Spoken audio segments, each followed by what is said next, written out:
Let's now get you the latest on the escalating tensions in the Middle East and the ongoing conflict between Israel and Hezbollah in Lebanon. In an unprecedented covert operation, Israel's intelligence agency, Mossad, launched an attack on Hezbollah that stunned the world. Not with bombs or drones, but with pagers.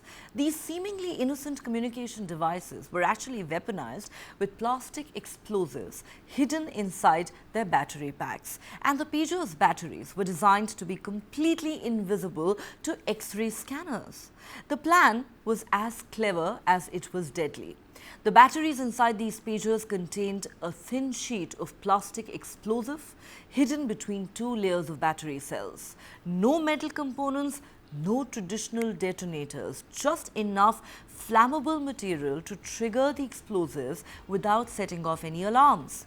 Israeli agents even went as far as creating a fake backstory for the pagers to throw Hezbollah off track. They set up phony online stores, product pages and even forums to make these bulky new pagers seem like legitimate tech products. Hezbollah's procurement team was completely fooled. They purchased these pagers marketed under a Taiwanese brand and distributed them to their members, thinking they had found a new secure way to communicate.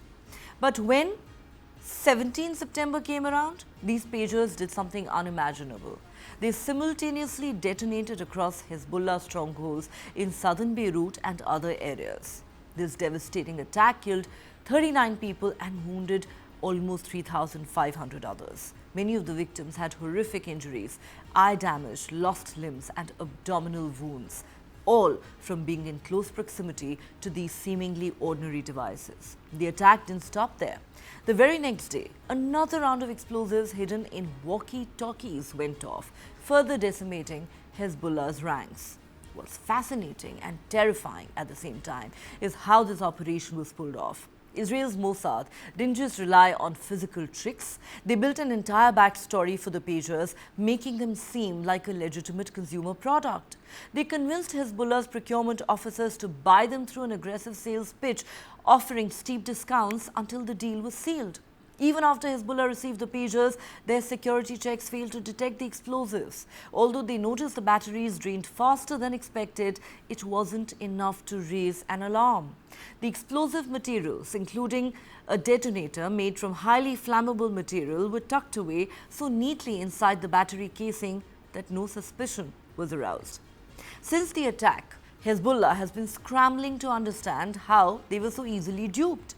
Their investigation, however, suffered a huge setback when the senior official leading the probe was killed in an Israeli airstrike just 11 days after the first blast. As of now, Hezbollah and Israel are locked in an escalating conflict with rockets and airstrikes exchanged regularly.